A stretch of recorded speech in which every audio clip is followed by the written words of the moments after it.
So I now call to order our working session at 6:00 p.m. Anyone on my team would like to do the land acknowledgement? I can do it. All right. Now we're gonna read the land acknowledgement and then we'll get into the agenda. Truth and acknowledgement are critical to building mutual respect and connection across differences.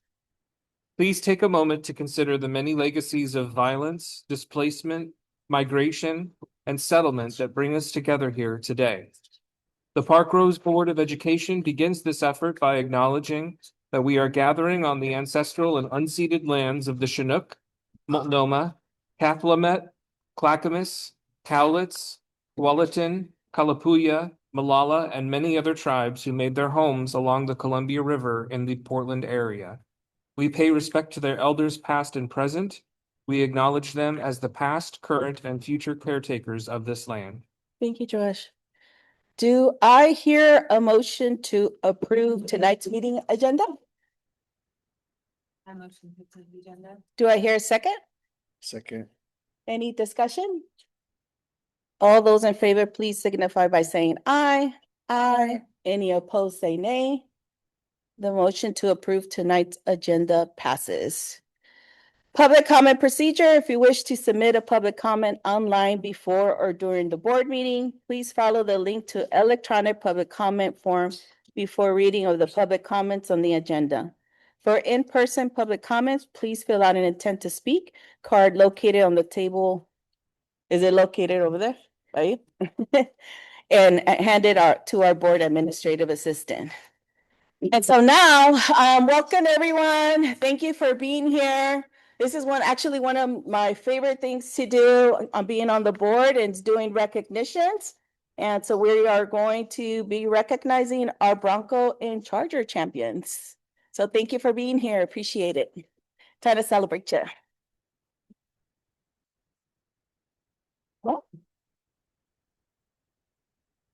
So go first.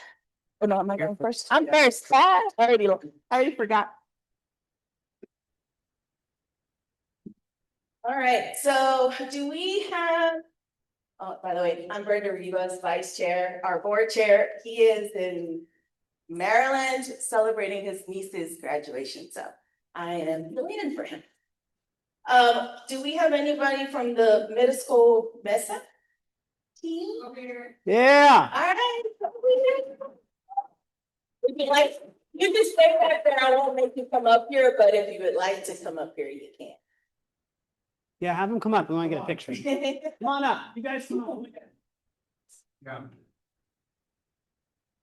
All right, well, they come up here. So MESA stands for Math, Engineering, and Science Achievement.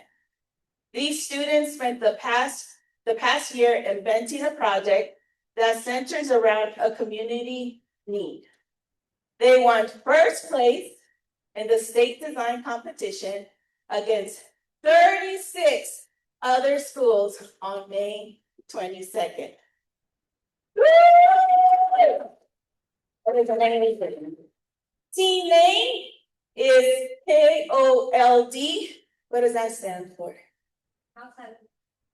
Keeping what? Keeping outside living dry. Keeping outside living dry. Students are Dax Richardson, Jackson Bull, Con Pham, Emily Strohmeyer. Advisor is Amy Lee. Mentor, Ryan Wen, class of 2025 alumni.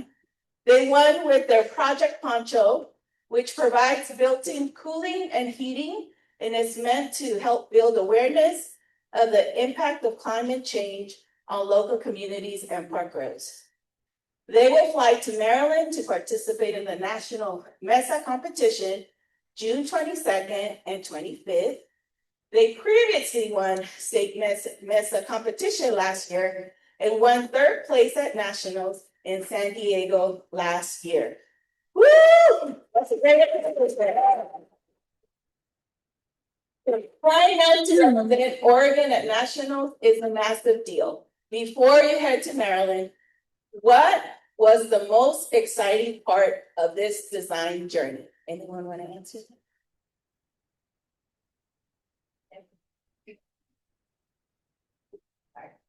The most exciting part was probably just spending a lot of time with my friends, getting to work on individual problems. Because it was just a lot of one-on-one time, just trying to solve basically a puzzle. It was pretty fun. I would say it was pretty fun to get to know more of my teammates, and also getting to work with them is a very big pleasure. It was a lot of work, but we had lots of fun spending time and learning new stuff. I really enjoyed spending time with my friends and also seeing guys get really mad at their bosses. Well, I just want to say thank you for all your accomplishments, and I can't wait for you to bring back another championship to us from your competition on the 22nd and 25th. So thank you so much, and appreciate for all your hard work, and thank you for everything that you're doing for our community. Thank you.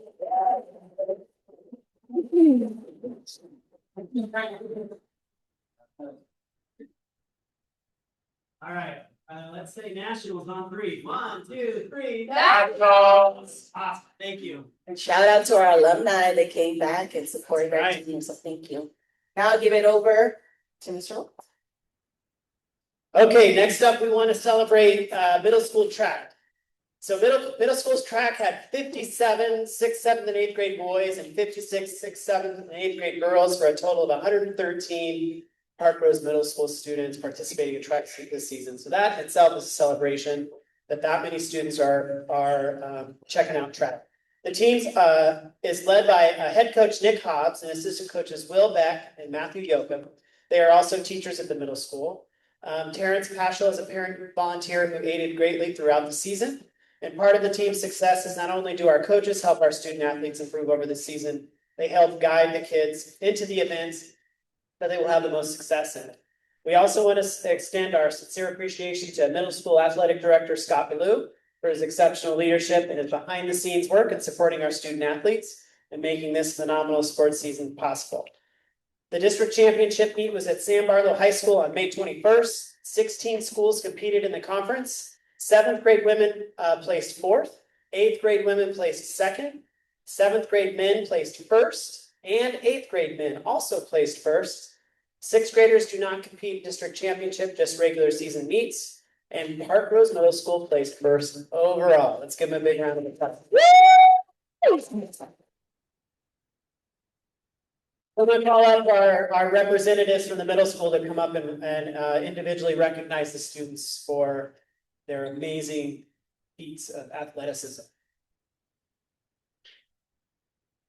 I'm Scott Blow. I'm the athletic director and wellness teacher. I've been at Park Rose for over 20 years and taught humanities for most of that. And I recognize some of the kids out there.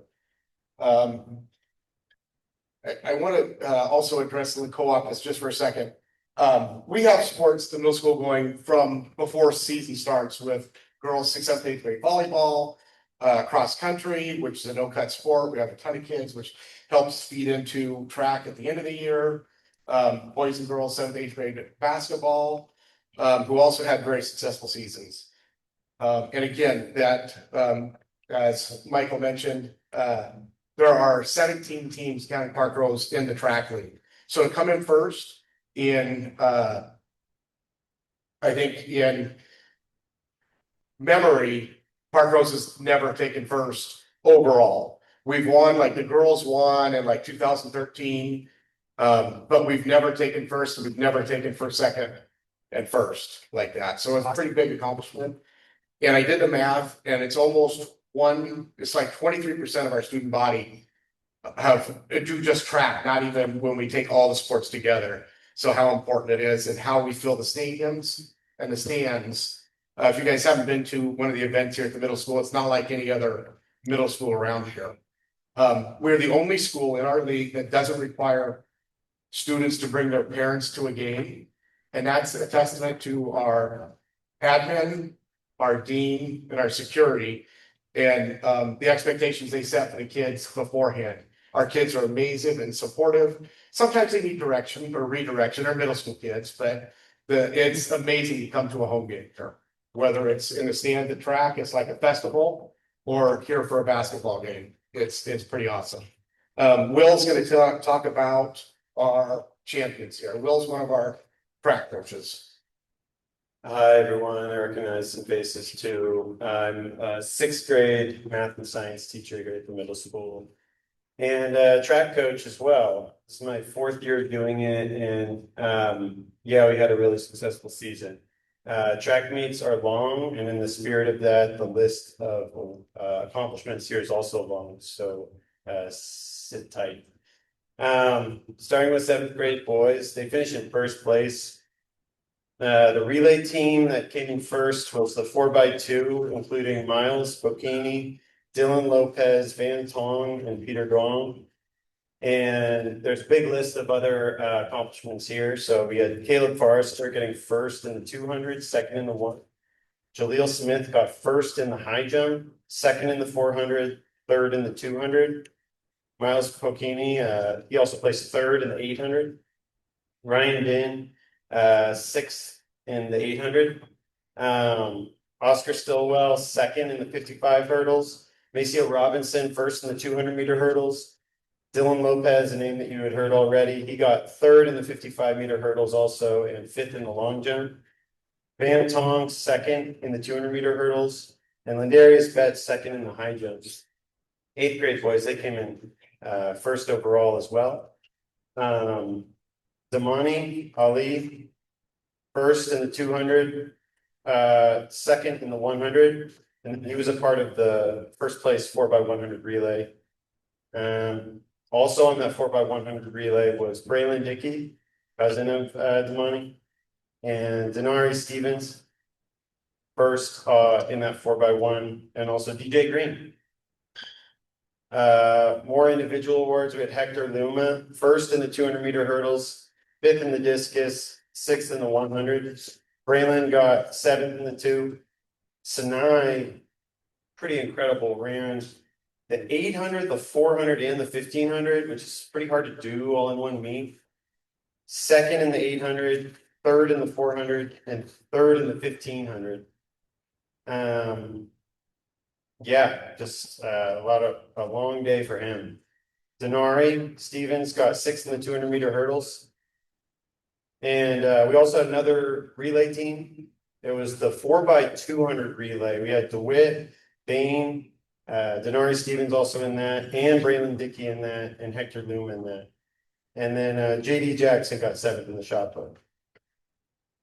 For the women, seventh grade girls, they got fourth overall out of 16. Really strong finish. Talia Hickel, she got second in the 100, second in the 200, second in the long jump, and she was a part of a fifth place 4x1 relay team. Marky Warren, second in the 200, and then was a part of 2 relays. The 4x200 relay, they got third, and then Marky was part of that fifth place 4x1 relay. Larry Decker, 2 relays, that third place 4x2 and the fifth place 4x1. Brianna almost just the 4x1 relay, fifth place. And Leilani Seralta, the 4x2, third place. And Tegan Meesplay, third place 4x2. Eighth grade women were very close to a first place. 6 points away overall. They got second, yeah, again out of 16 teams. Jabria Pardlow, first in the 100, first in the high jump, first in the long jump. Anaya Wright took third in the 55-meter hurdles, fourth in the 400.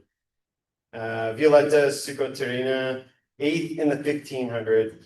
Evelyn Gonzalez, seventh in the 200-meter hurdles. Sane Tatafu, first in the shot put, second in the discus. Sydney Cameron, fifth in the shot put, and Val Taimale, sixth in the discus. We had 2 Bill Cook Award winners. Bill Cook Award winners are awarded to 4 students overall at the entire meet. 1 from 8th grade and 7th grade boys, and 1 from 8th grade and 7th grade girls, and we had 2 of them. It was Jabria Pardlow for the 8th grade girls and Talia Hickel for the 7th grade girls. In 27 years, that's our third one. and the other one was last year. So to get 3 in 2 years is pretty amazing that our kids are, you know, pretty awesome. Yeah. Yes, and coaches, without you, the kids wouldn't have, the success they've had. Any of the track athletes here tonight? Come on up, I wanna get a picture. This one, you don't wanna solo? No middle school, Alright, well, maybe we'll gather you with some other folks here just a little bit. Alright, Brenda, I'll hand it off to you. I think we're doing. Next.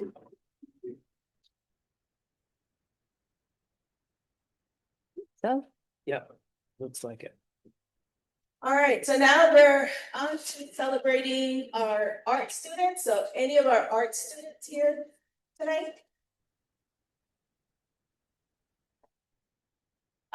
So here at the Northwest Oregon Conference Art Festival, here are the Northwest Oregon Conference Art Festival champions. B. Nguyen, second place, computer generated fine art. Han Tran, third place, computer generated fine art. An Din, third place, watercolor. Mariah Stitchen, second place, black and white drawing. Han Tran, second place, character design.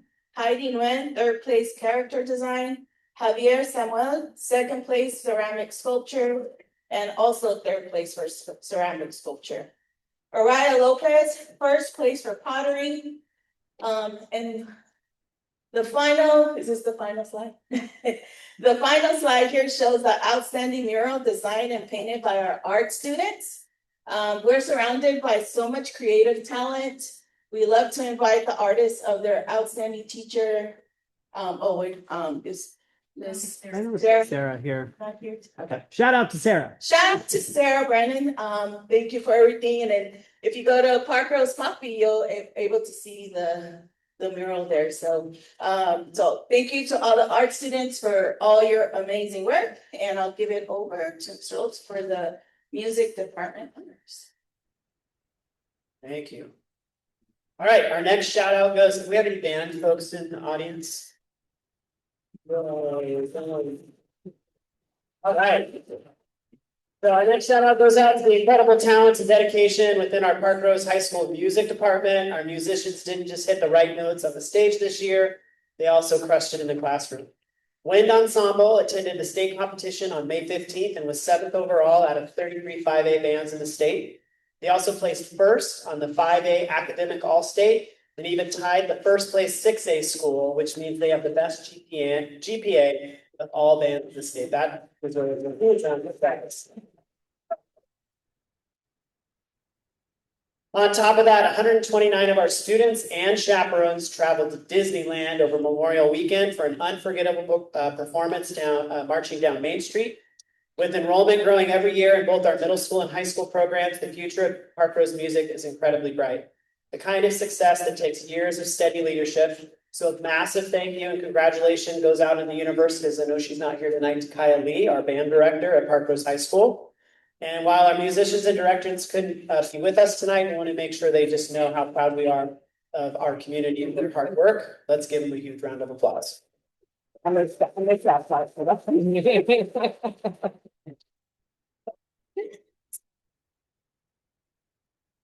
All right, so now do we have anyone from, do we have our two students from Bertzlandia?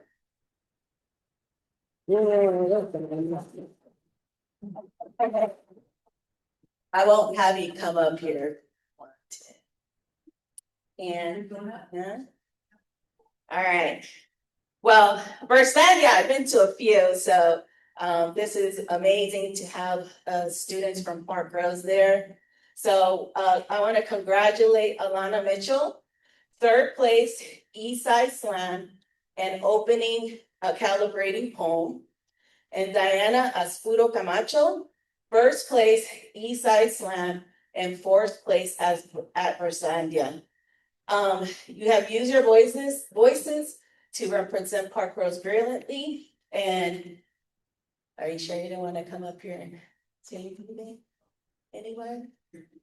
Okay, well, thank you. I always love going to Verslandia and I'm amazed of all the poetry and everything it takes to be up there. Ah, yes, come on. Yeah. Do you wanna do a quick share a reflection of the competition and how it went and what you liked about it? I would say it was very amazing to be a part of Verslandia. Besides just sitting in the crowd and watching. Also meeting all the different poets from every school and watching Diana get as high as she did was amazing. Firstlandia is such a wonderful experience because you get to see how other youth are doing. And our community is really bright, and being able to see something that often has such a stigma like poetry be shared in such a positive way is really nice. And watching Alana be that first poet up on stage was really nice. And I'm grateful I got to share. Thank you.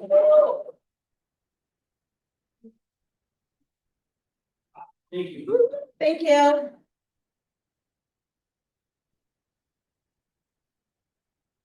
All right, any of our debate folks here tonight? All right. Yay! Congratulations, thanks for being here. So I wanna recognize the debate team. So 2026 policy debate state qualifiers. Nico Glenn and Tom Hume placed third in districts. Damian Martinez and Julie McDonald placed second at districts. Quinn Lenuclet and Brissa Gonan placed fourth at districts. Nico Glenn and Tom Hume are also state champions. And we just want to Coach Rachel was named Portland Urban Debate League Coach of the Year, which is pretty fantastic. Anybody want to come up and say a few words about your experience? Come on. Very good round of applause. Woo!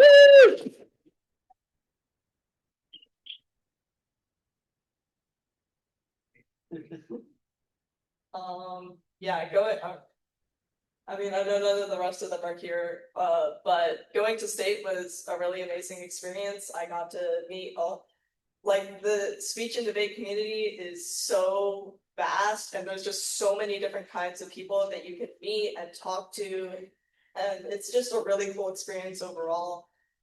You get to hear like all kinds of new perspectives about the world. You get to learn new ways that you can challenge your own thinking and challenge others' thinking, and you get to hear some really amazing speeches from people, and it's just a really cool experience overall. Also, shout out to Nico and Tom because they also consistently go to nationals and compete at national tournaments all the time. So can we get a round of applause for that?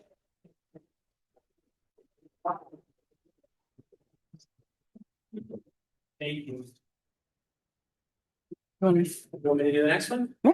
Okay. That's fine. Any Park Rose Advanced Video students? All right, let's shout it out anyway. Park Rose Advanced Video won second place at state in the Oregon Youth Employee Safety Video Contest. Congratulations to James, Keanu, Nikki, Gerard, Haslim, B, and Dylan. None of them are here, but let's give them a round of applause.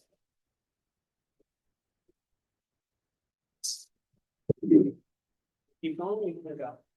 You guys, I'm not. Go ahead. All right, any high school track and field athletes here today? All right, you guys, come on up, come up together. Let's give a round of applause.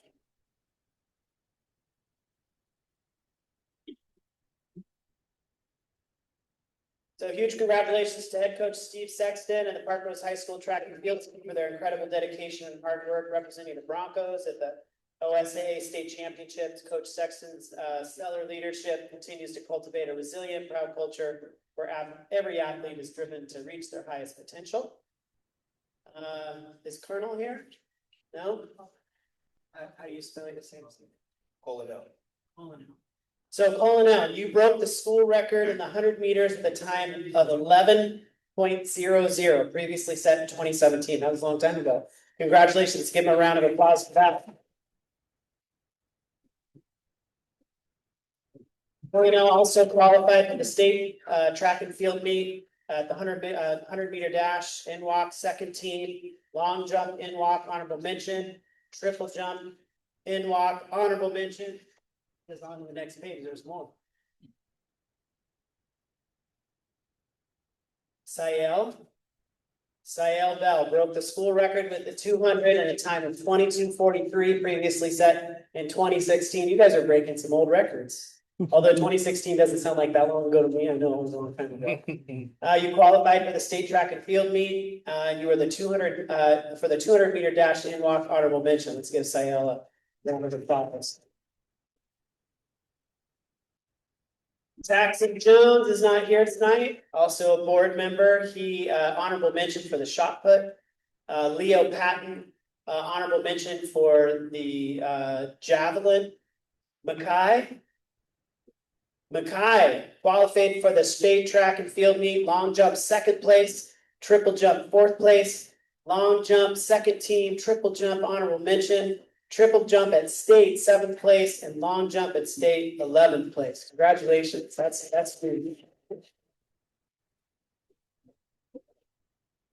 And Zay Sanders broke the school record in the long jump with a distance of 17 feet 6 inches, previously set in 2025. Qualified for the state track and field meet, long jump first place, long jump in walk first team, triple jump in walk honorable mention, long jump state 13th place. Big round of applause for him.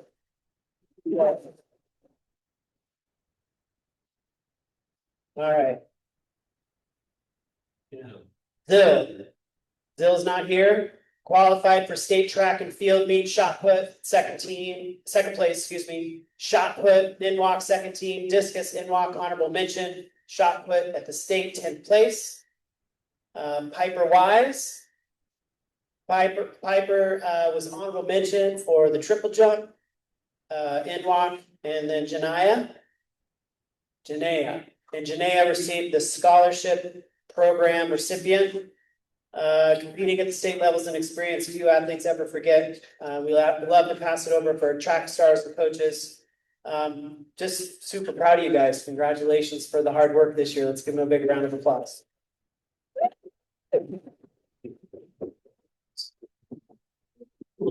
Congratulations.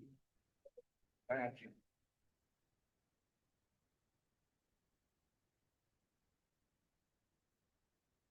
Tennis.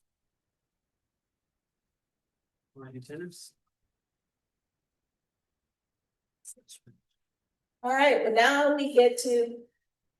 I can take my glasses off too. We're gonna get to tennis players and coaches. Any tennis players and coaches here? Gonna come up? All right, under the leadership of coaches Joe Malbuff and Jamie Schuckner, the Park Girls tennis program put together a fantastic season. Here's a look at this year's standout achievements. Boys tennis, Jack Bosenbroek, MAC scholarship nominee. Tom Hunt, that's NWAC first team singles, qualified for the state tournament singles, placed third in district singles. Gus Bosenbroek, NWAC second team singles. Girls tennis, OSAA academic all-state.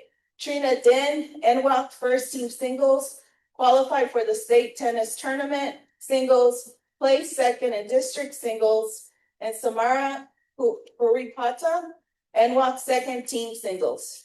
To cap off the year with a deep run at the state tournament takes an immense amount of focus and drive. And would you like to say anything about your experience with tennis or introduce yourself? Or you Trina Den or Samara? I really like going to districts every year. It's a fun event where all the teams come together like for the whole day. I just like watching the matches, and I just like think it's a great bonding experience for the team. Thank you. And if I can get a round of applause, please.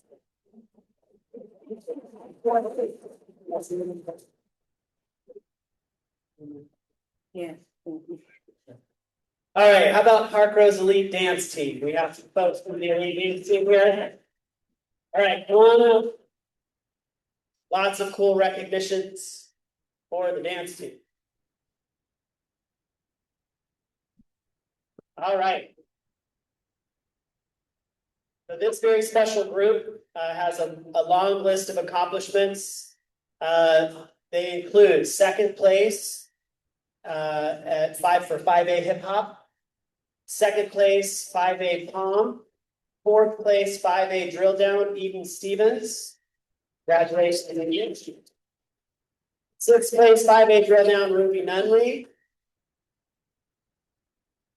5A dance scholarship Alyssa Baker. 5A all-state team Alyssa Baker, Avery Smith, and Ruby Nunley. OSA scholar athletes Avery Smith, Grace Lambert, Jocelyn Andrade, Ruby Nunley, and Zoe Inukai. Congratulations. In the last 4 years, the Parkrose Elite Dance Team has qualified 8 routines, the maximum possible for the OSAA State Dance Drill Championships. All 8 routines have earned a state trophy of a 3rd place or higher. They are one of 2 dance teams at the state 5A classification to achieve this accomplishment. Behind every legendary run is a coach who sets the standard. This kind of historic consistency doesn't happen by accident. It is a direct result of Coach Danielle Snyder's vision, relentless work ethic, and ability to inspire greatness in these athletes year after year. Thank you, Coach Danielle, for pouring your heart into this team and keeping Parkrose legacy burning bright. Dancers or coaches, any of you want to share any thoughts of what keeps Parkrose moving along every year?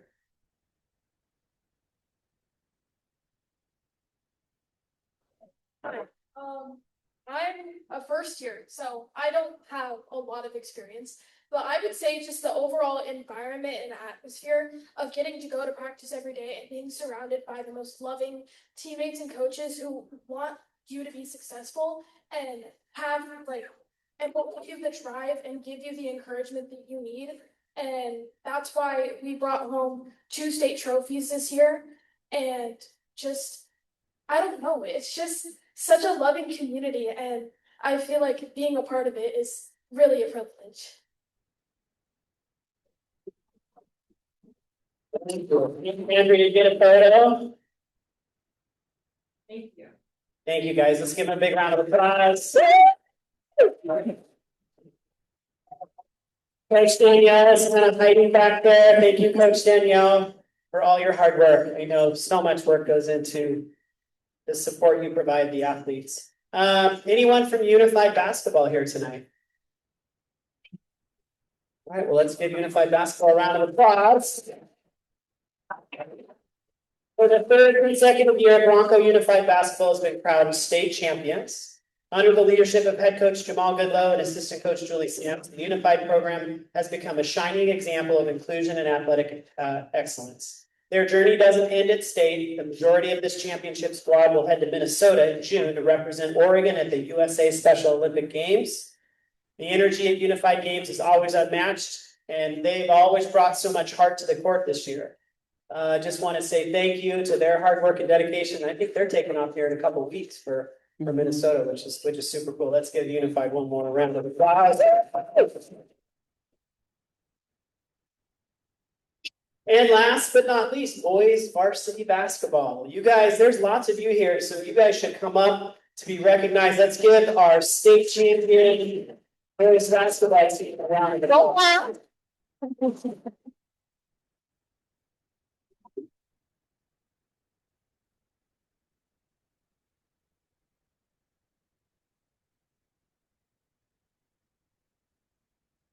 Thanks, guys.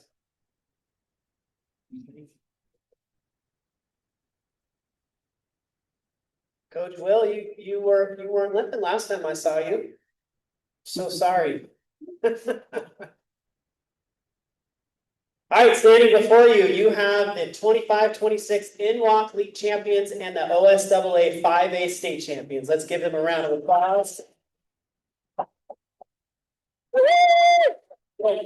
Recognition for Coach Kendrick Williams. He was named NWAC Coach of the Year in his debut season. Thank you, Coach Williams. Adrian Fuzzy Montague, a historic season for the senior who surpassed 1,000 career points earned NWAC Player of the Year, his first team All-State selection. He was also a three-time OSAA All-Tournament Player of the Game.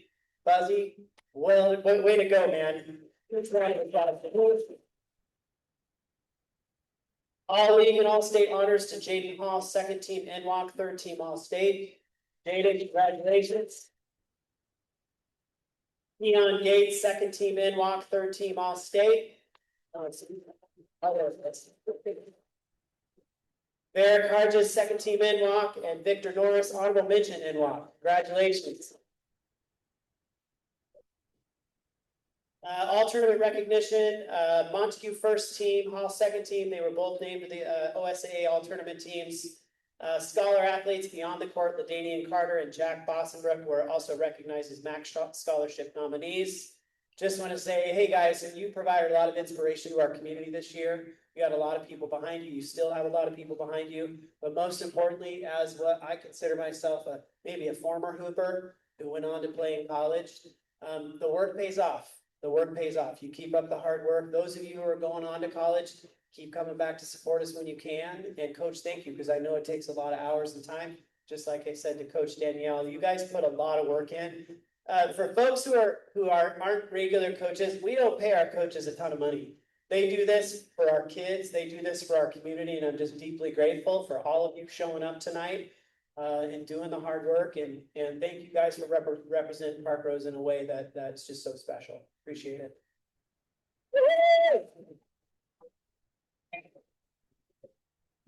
Thank you.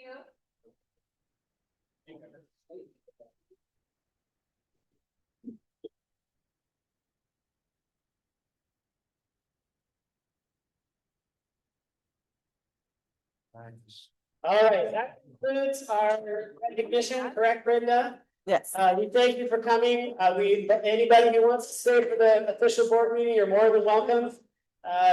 It's super exciting, but you're welcome to go. We'll just take a little recess until we can transition. Thanks, everyone.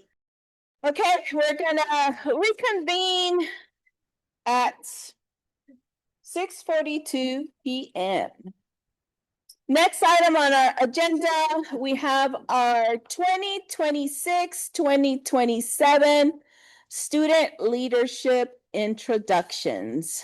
We should just have them. Yeah, you can come up. Yeah. Come on up. Come on up.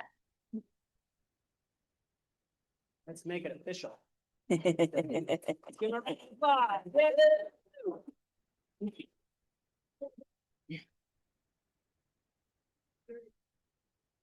So super excited that you guys decided to be leaders, official leaders, and I just want to give you guys a chance. I'm just gonna give you the mic and have a chance to introduce yourself. One thing that I'm curious is like, what made you decide to run for student council, and do you have any big ideas of like maybe things you want to see happen in Park Rose for not only for yourself but your peers and maybe siblings, cousins, relatives? I'm Jay Memory. I'm a co-ASB president. My bestie over here. I chose to run because I love leadership roles, and I love being able to be a role model for people. I love being someone who students can come to with issues, whether they're big or small. I really don't care. It could literally be, there's gum under the desk, and I'll be like, I got you, bro. I'll get it off. That's disgusting. But it's like, it doesn't matter. I love being someone who people can rely on. And I think it was a great opportunity for me to do that. So yeah. All right, my name is Benjamin Moneylock. I'm co-ASP with Jay right here, and why I wanted to take on this role because I like taking action, and I want to have a voice where my peers, they don't have a voice in it. I want to advocate for them. My name is Edward, and I wanted to just try something new in my junior year. I'm Amelia. I'm a co-junior class president. What made me join this role was I love helping and also I love leadership. So yeah. My name is Melina. I'm co-senior class president.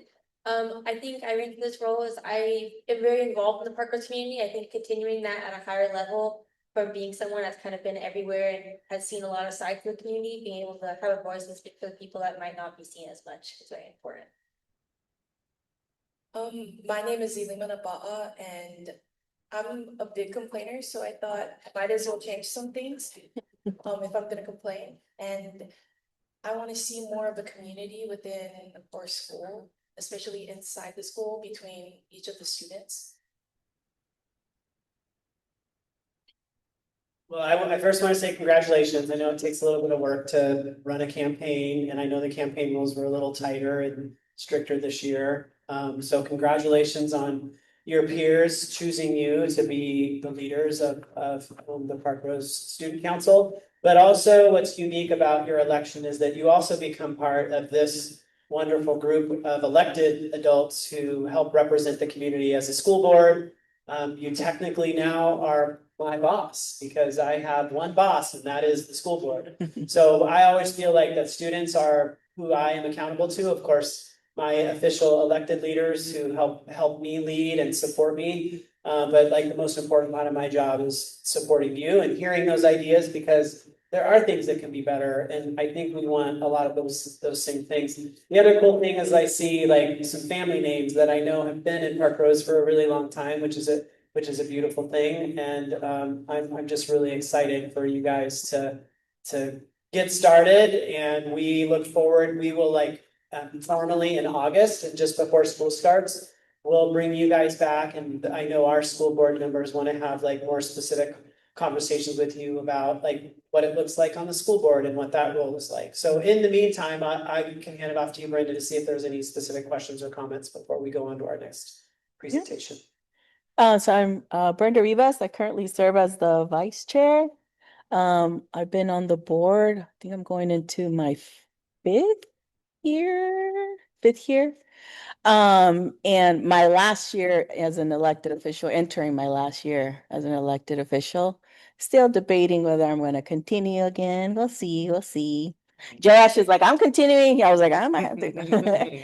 I look forward to, having you on the board and you bringing your ideas and anything that, you're hearing in the schools and, and then just making sure that you're here and you use your voice. That's what we want to hear from you. So, at the beginning of the meetings, it can probably be a little intimidating, just because there's a lot of information that you're going to be, listening to. But, there's things that you as a school board can also do when it comes down to like making motions or reading stuff out loud. So just looking for some engagement in that. So just make sure, don't stay quiet, use your voice and tell us what you want us to know, because that's why we love having school board reps from our schools on our board, because we want to hear what's going on. It could be, you might think it's a small thing or a big thing, it doesn't matter, just bring it forward. So welcome. Josh, anything? Josh, Bill, how you guys did. Please introduce, and if you have any questions or comments. Joash Bullock, this is my going on 2.5 through third year on the board. And just kind of mirroring what Brenda said, which is use your voice. We really encourage you guys to tell us what's going on at the school and be involved with the decision making that we have, because ultimately that's why we're here, is to help improve the school for you. And I've been out of school for a little while, so I'm not necessarily up to date on everything that's going on. And so your guys' input is really important. My name is Adolfo Jimenez. I just want to echo what my colleagues have said, and I look forward to working with you guys and hearing your guys' voice. So much for running and being here tonight. Hi, I'm Mariah Galaviz. This is my second year on the board, and all the things they said, and I'm just excited to get to learn more about all of you this next year. Aisha, Cynthia, do you guys have any words of wisdom or advice for them as they enter into this leadership role? Hi guys, I'm Aisha. I know most of you guys. I've seen all you guys. but congratulations. It's like, it feels a little heavy sometimes, like, especially senior class, like everyone's gonna be on you guys, but you just remember that people believe in you enough that they want you to represent them, and then however you guys feel, whatever you guys hear, you're in a safe space, like everyone will listen to you, everyone's very open, so yeah, just do what you guys feel like is right, and you guys will do great. Hi guys, I'm Cynthia. Kind of just mirroring what Aisha said. I think like not saying it's a bad thing, but I think senior class presidents like they do kind of I think more people will come to you guys, but honestly also think that's kind of like a compliment because people feel comfortable to come up to you guys and like ask you guys things. But yeah, I think just like using your guys' voice and being a part of like the community to show people that you know you're there for them and stuff. Well, Aisha, Cynthia, as our reps here tonight, I just want to say thank you again. I know we've done some formal recognitions, but I appreciate you guys being here tonight. Like you officially finished school on Friday and prepping for Thursday night of graduation. Just a reminder to our board members that they will be speaking to kind of share words of wisdom with their class on Thursday. So I look forward to seeing you there. All right, thank you guys. Let's give them a round of applause.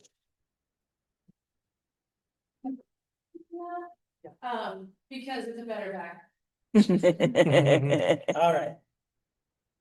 We'll pause for a minute. Okay. And then we'll shift to Mount Hood Community College. Do you guys want to use the mic or you want to just talk since we're close? Do you have a preference?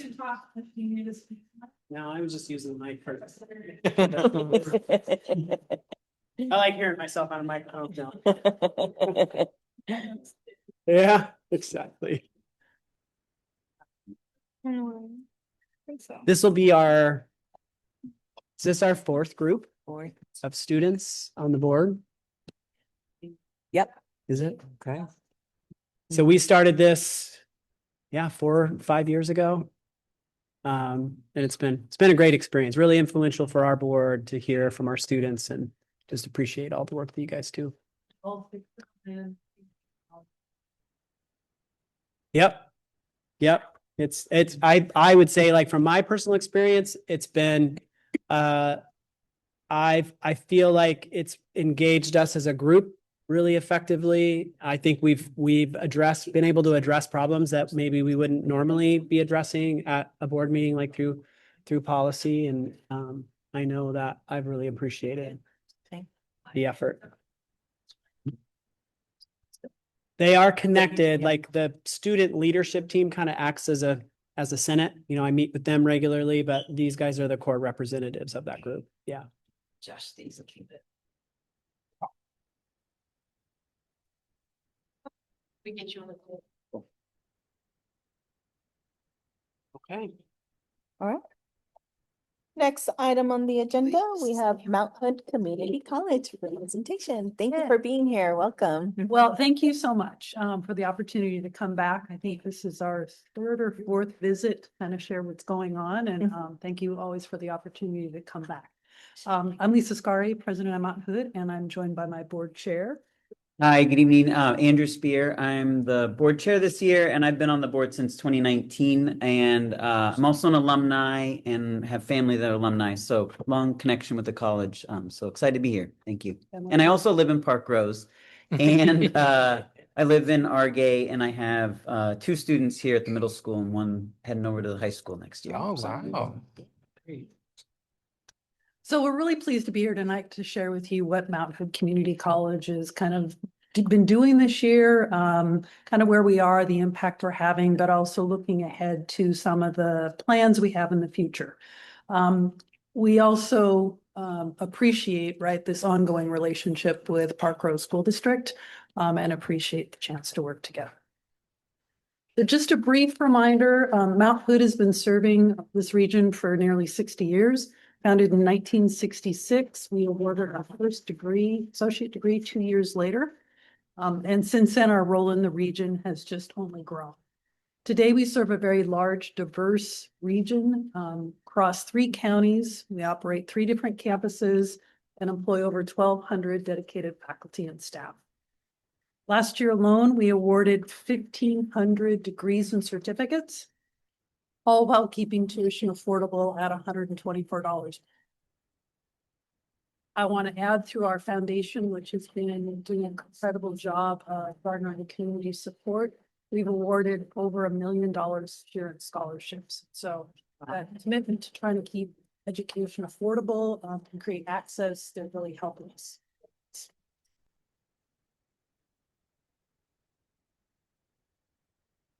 But I lose my slide. I'm just gonna keep going. So Mount Hood is designed to meet students where they are and take them to where they want to be. That includes everything from the dual credit options in the high school, which we partner with you, to adult basic education, GED, and our many certificates, degrees, and other offerings. I do want to add that one of our newest options has been our applied baccalaureate degree. So our first bachelor's degree in cybersecurity. And on Saturday, we will have our first graduating class walking across the stage. So we're quite excited about that. And I just want to add that this breadth of what we offer is intentional. It reflects the many pathways that students take from where they are and where they want to be. And we're just happy to be part of that journey. So I want to stop and just say thank you. Because last time we were here, we were in bond mode and coming and presenting and letting you know our plans. And this is the first chance we've had after that passed to come and say thank you. We appreciate the support you gave us through endorsements, word of mouth, and just thank you for helping us get this over the finish line. Congratulations. It took all of us. This was definitely a community effort. And for us, that vote was a statement of trust in the institution and where it's going. And we take that very seriously. Mount Hood is the only education institution in Oregon to receive the National Triple Crown Award from the Government Financial Officers Association. And this is for stewardship and transparency of taxpayer dollars. And I always like to add that we also have an economic contribution to this district and our community. Every year we generate about 423 million in economic impact, both through direct operations at the college and salaries and wages of our alumni. A brief look at our students. Last year we served more than 18,000 students.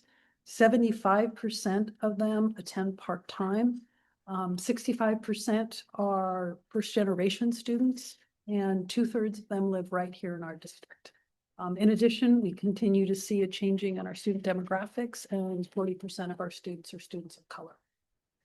This is why for us, partnerships like ours matter so much, because Mount Hood is often sometimes the first and maybe sometimes the only option some students see towards higher ed. And we really believe in that commitment. We believe in education for everyone. And so however we can make people connected, let them see that they do have a future and it's theirs to define.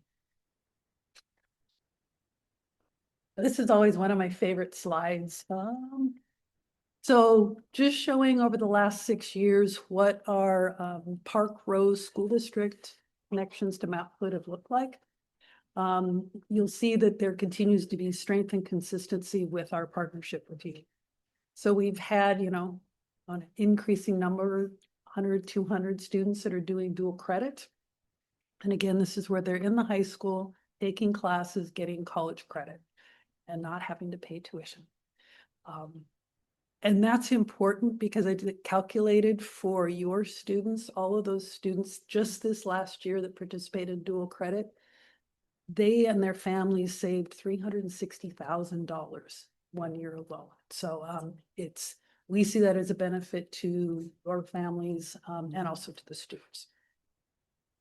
The second column there and the other students, those are students that have Park Rose High School on their transcript. So these are our former graduates.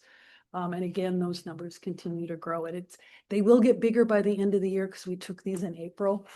And we do have students that started spring term, which will reflect that. All right. I'm going to cover some of the bond work that we're doing and what our plans are to execute on that. But I wanted to say thank you as board members, because I also had the opportunity or maybe not so much the desired role, but to be the PAC chair for the bond. So it was definitely a labor of love for me, but it was through your all's support and the other school districts and cities that we really made this thing happen, because you all are the connective tissue to communities. And so really thank you for your support in endorsing and just supporting us throughout. This here, so we just wanted to start with like a rendering of what's our first kind of project in the pipeline. And so this is our outdoor pool, and this is a rendering of what the cover will look like. And the cover is retracted right now, so it stacks up at the back as you see there. So this is currently under construction in terms of setting the footings and preparing for the structure to be delivered. But wanted to just highlight kind of where we're at, right? As part of the bond, we'd said community, safety, modernization. And so those were our top three. There's interdisciplinary impacts of investment for our lab spaces, but we really wanted to highlight the community aspect with this slide, that the pool is very much a centerpiece and brings in meets and revenue for the Gresham area with tourism and travel for those meets. So big impact and also a really neat feature that we'll have for years to come. But the maybe as interesting stuff, there's a lot of modernization of classrooms, roofs, HVAC, all of the things that haven't been done for 50 or more years are being invested upon. And so, I think when you get to the campus, like 5 years from now, you might not see like these big overhaul of remodel, but the spaces will be new and be able to be adapted for students to come. And one of the really neat things that I think is there is an interdisciplinary space for allied health. And so, nurses will get to work with respiratory care and so on, and CNAs. And so there will be like a real world simulation, which I think is really impactful. And so there's other investments like that will happen across campus. But then just in terms of accountability, wanting to ensure that, community is aware that we have a bond oversight committee formed. They've met twice now and will meet quarterly to review the bond, kind of where we're at with spending and just the financials, and also where we're at practically within the timeline of the whole bond project. So just want to make sure folks are aware of that as a practical item too. So this slide here, we're just wanting to again highlight a little bit of that timeline in terms of what was approved by voters and the amount of years we have to make those spend. And so one thing I've been highlighting on this slide especially is part of what we were going out to community with for the bond was that there was no new square footage. So all of this investment is just capital improvements for existing footprint of the facilities that we own and operate. So I'm an economist, and so I kind of love like this whole thing of this slide. So Lisa mentioned the Triple Crown Award for kind of our fiduciary and obligations and our reporting that we received. And I think that's really a testament of the district's full financial example of our obligations that we hold and maintain in our credit rating. And with our credit rating of where it stood, when we went out for the bond sales, we went out for the bond for 136 million, but once we went to actually sell the bonds, we made the extra 4.9 million that's there up on the screen. So our actual return that we'll be able to invest is the 147.3 down there at the bottom. So I think, right, that just financial stewardship in my role, on a district board is like fiduciary responsibility is kind of at the top for me.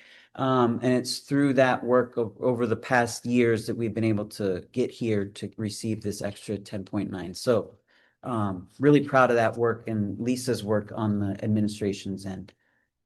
And then this here is just a little bit of an overview of the projects. Again, a lot of them are like not super high profile, but really impactful.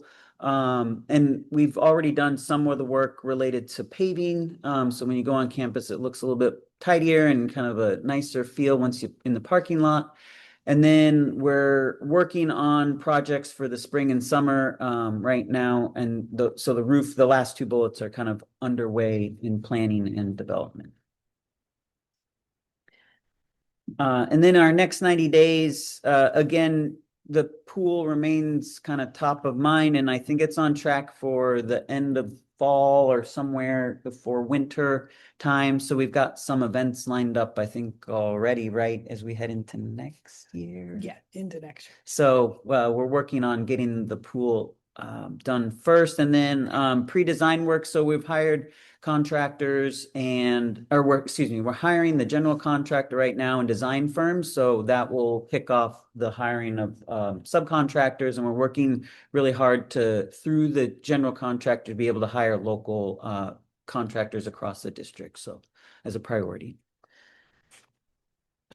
And then, I think no one loves their taxes increasing, but I think this is very much an investment in kind of what Lisa was talking about earlier, what the economic impact is across the college itself and its alumni, I think is really important. And this investment of the $147 million really goes further in just developing that investment. And so I think about the impact the college has had on me and my family. And so it's really just it's a community resource and a community asset, not dissimilar to any other school district within our district of the college. And so really wanting to make sure that people are keeping that in mind from like a community investment that has a return, a very tangible return for our communities that we serve.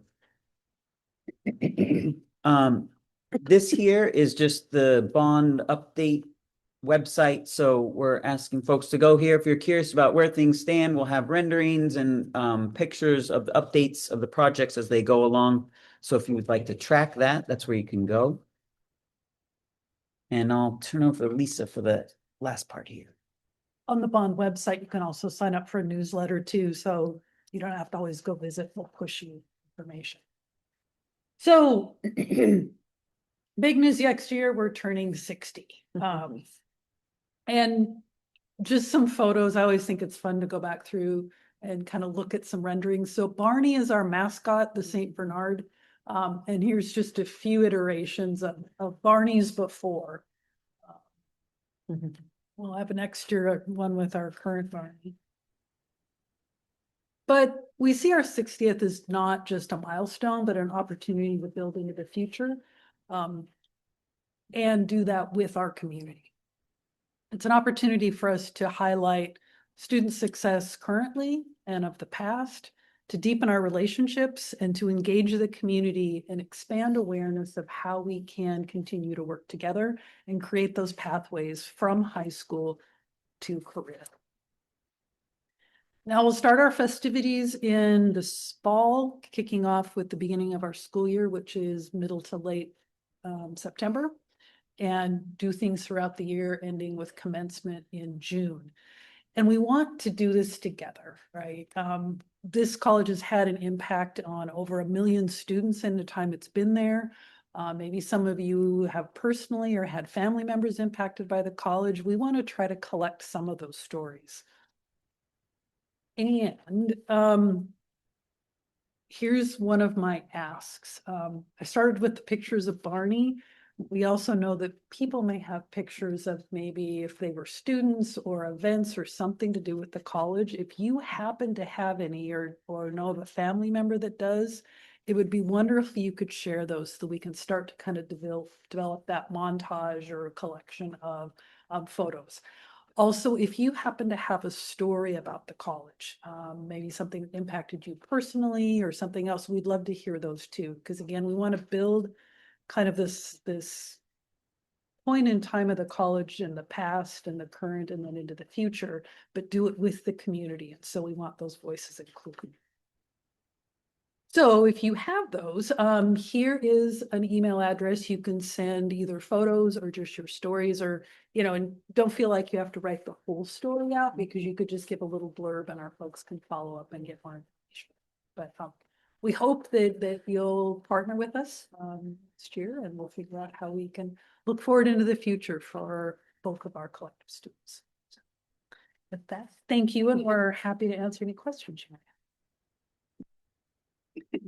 I'll start with you over there since it's your last time with Aisha, Cynthia. Do you have any questions, comments? No questions or comments, but thank you.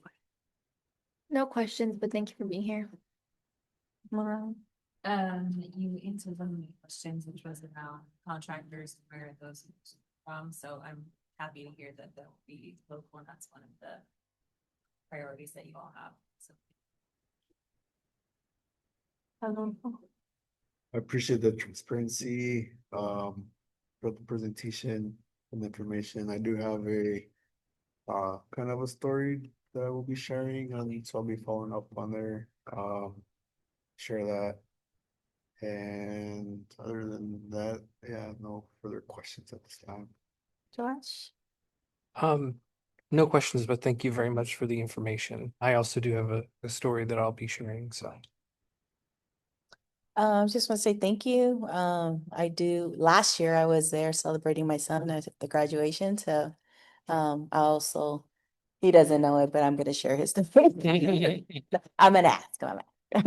But it's great, to have, for our students, just to have that, to be able, not everyone decides to go to a 4-year, and now you are offering a 4-year degree.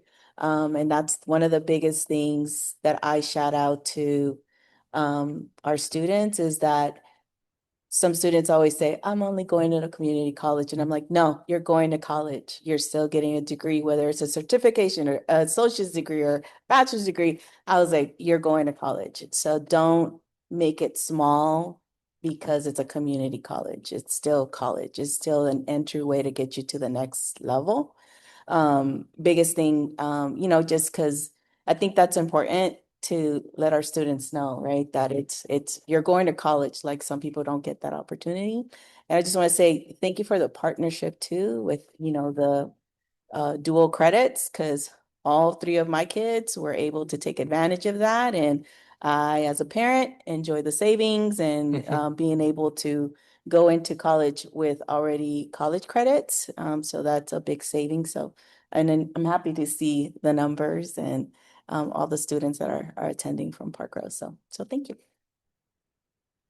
Yeah, I just want to say thank you. Thank you for the access. I think the access makes such a difference for so many of our kids and families. And I also have a story that I'm going to share. My mom went to an English class. So my family immigrated here from Portugal when I was a little boy. And my mom took English classes at Mount Hood Community College. So I give credit to the college for helping my mom become proficient in English. And obviously you can tell that I could speak English pretty well as well. So pretty special. Thank you. Thank you so much for being here.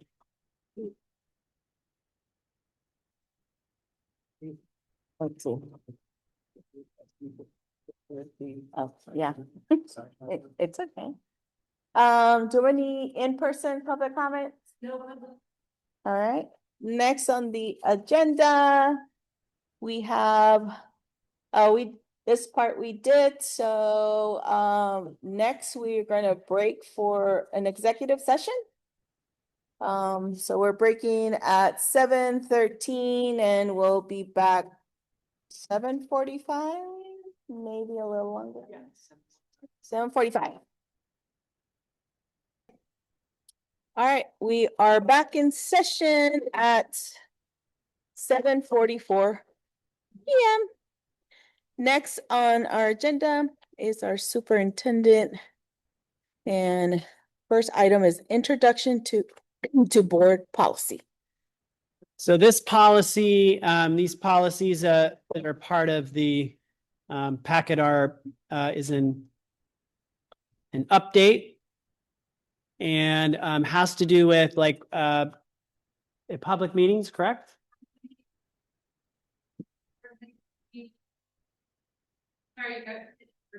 It's a whole list. So ultimately, these updates really come from oftentimes legislative, law-based changes. So we wanted you to have a chance to look these over. would like for you to look these over between now and the board business meeting. And then if you have questions about those policies, to just direct them to me and copy Paul. So we're able to, when we meet again, to be able to directly answer your questions about these components. There is a new component around immigration enforcement. That's from recent legislative session. So again, those all impact current policy and could ultimately evolve in new policies too. And some of this are things that we've done, and some of the things that we'll have to like put in place for next school year. Anything else, Andrea, that I'm missing? Okay. Any questions? Okay. The next piece is I wanted to, like, in my summary response to your evaluation questions, I did talk, in detail about academic goals, but I wanted to take an opportunity tonight to just walk through some of the data. You can either look at it electronically or up here. So I wanted to, I'm going to just turn to basics so I can speak to it. So math was an academic goal this year, and math has definitely been the subject, particularly when it comes to diagnostic tests and state performance exams where students have struggled with proficiency a lot, particularly post-pandemic. But now we're starting to see some growth. So we had a goal of looking at trying to increase our math proficiency from 30% to 40%, obviously low numbers, but looking at like trying to take a chunk off of that. We came really close. The outcome for this year is 38, almost 39%.